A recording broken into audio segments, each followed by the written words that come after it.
Olympiad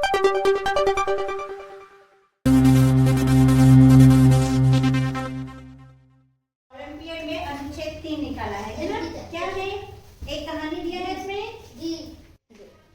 ये क्या है? पेड़ है। काय का पेड़ है? आम का। और ये क्या है? कोयल। इसमें क्या दिख रही है? कोयल। तो कहानी ऐसी थी कि एक कोयल थी, ठीक है, जो कि आम के पेड़ पर रहती थी।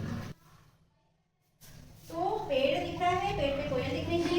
ये कोयल रीता नाम की एक लड़की की सहेली थी। क्या थी?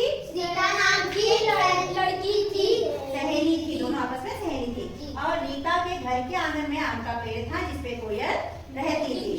तो दोनों एक दूसरे को देखकर बहुत खुश होती थी और बातें करती थी और आवाज निकालती थी। कोयल की आवाज कैसी रहती है? बहुत प्यारी सी रहती, मधुर सी, है ना? अब एक बार फिर निकालो। तो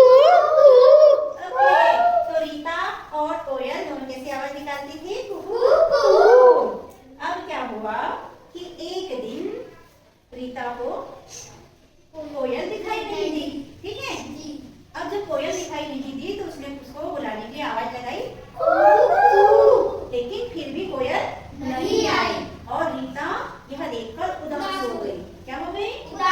उदास हो गई, ठीक है? अब उसका मन किसी भी काम में नहीं लगता, ना खाने में, ना ही पढ़ाई में, ना ही स्कूल जाने में, ठीक है? क्योंकि वह अपनी सहेली कोयल को याद कर रही थी और उसकी चिंता कर रही थी कि मेरी सहेली आखिर आज कहाँ गई, मेरी आवाज सुन के आ क्यों नहीं रही, कहीं कम ज्यादा तबीयत तो नहीं हो गई, क्या बात है? ऐसा उसके दिमाग में चलने लगा। फिर स्कूल तो जाना ही पड़ता है ना, लेकिन वो स्कूल चले गई समय पे। लेकिन स्कूल में बैठे बैठे भी उसका मन नहीं